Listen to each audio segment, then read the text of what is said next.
عبد القیس کا وفد جب حضرت صلی اللہ علیہ وسلم کے پاس آیا تو آپ نے پوچھا کہ یہ کون سی قوم کے لوگ ہیں یا یہ وفد کہاں کا ہے؟ انہوں نے کہا کہ ربیعہ خاندان کے لوگ ہیں۔ آپ صلی اللہ علیہ وسلم نے فرمایا، مرحبا اس قوم کو یا اس وفد کو، نہ ذلیل ہونے والے نہ شرمندہ ہونے والے، یعنی ان کا آنا بہت خوب ہے۔ وہ کہنے لگے، اے اللہ کے رسول صلی اللہ علیہ وسلم، ہم آپ کی خدمت میں صرف ان حرمت والے مہینوں میں آ سکتے ہیں، کیونکہ ہمارے اور آپ کے درمیان مضر کے کافروں کا قبیلہ آباد ہے۔ بس آپ ہم کو ایک ایسی قطعی بات بتلا دیجئے جس کی خبر ہم اپنے پچھلے لوگوں کو بھی کر دیں جو یہاں نہیں آئے، اور اس پر عمل درآمد کر کے ہم جنت میں داخل ہو جائیں۔ اور انہوں نے آپ سے اپنے برتنوں کے بارے میں بھی پوچھا۔ آپ صلی اللہ علیہ وسلم نے ان کو 4 باتوں کا حکم اور 4 قسم کے برتنوں کو استعمال میں لانے سے منع فرمایا۔ ان کو حکم دیا کہ ایک اکیلے خدا پر ایمان لاؤ۔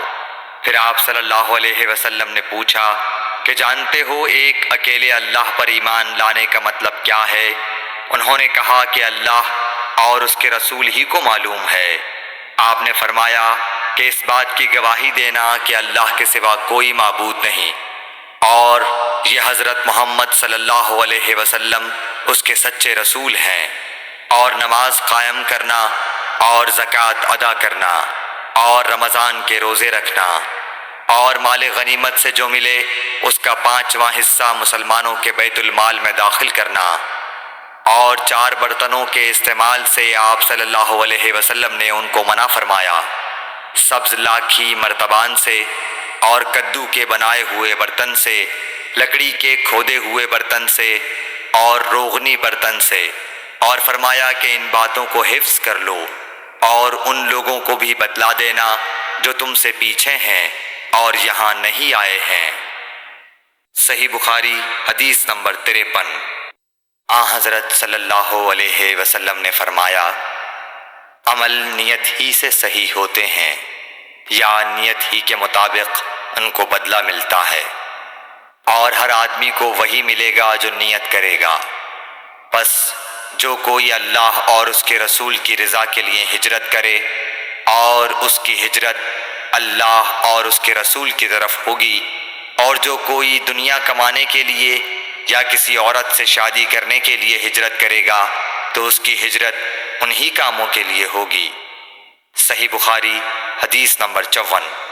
حضرت صلی اللہ علیہ وسلم نے فرمایا، جب آدمی ثواب کی نیت سے اپنے اہل و عیال پر خرچ کرے بس وہ بھی اس کے لیے صدقہ ہے۔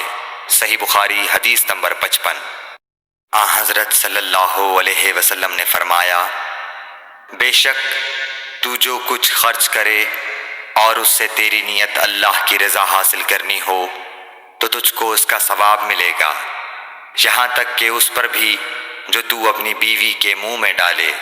صحیح بخاری حدیث نمبر 56۔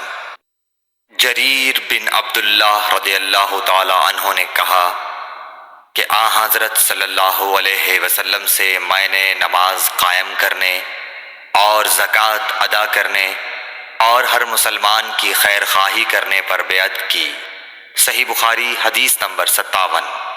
جس دن مغیرہ بن شعبہ حاکم کوفہ کا انتقال ہوا تو جریر بن عبداللہ رضی اللہ تعالی عنہ خطبے کے لیے کھڑے ہوئے اور اللہ کی تعریف اور خوبی بیان کی، اور کہا تم کو اکیلے اللہ کا ڈر رکھنا چاہیے، اس کا کوئی شریک نہیں، اور تحمل اور اطمینان سے رہنا چاہیے اس وقت تک کہ کوئی دوسرا حاکم تمہارے اوپر آئے، اور وہ ابھی آنے والا ہے۔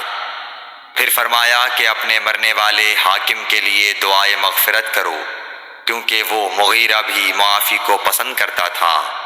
پھر کہا کہ اس کے بعد تم کو معلوم ہونا چاہیے کہ میں ایک دفعہ حضرت صلی اللہ علیہ وسلم کے پاس آیا اور میں نے عرض کیا کہ میں آپ سے اسلام پر بیعت کرتا ہوں۔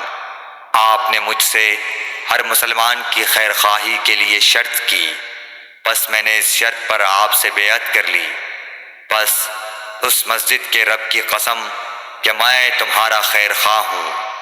پھر استغفار کیا اور ممبر سے اتر آئے۔ صحیح بخاری حدیث نمبر 58۔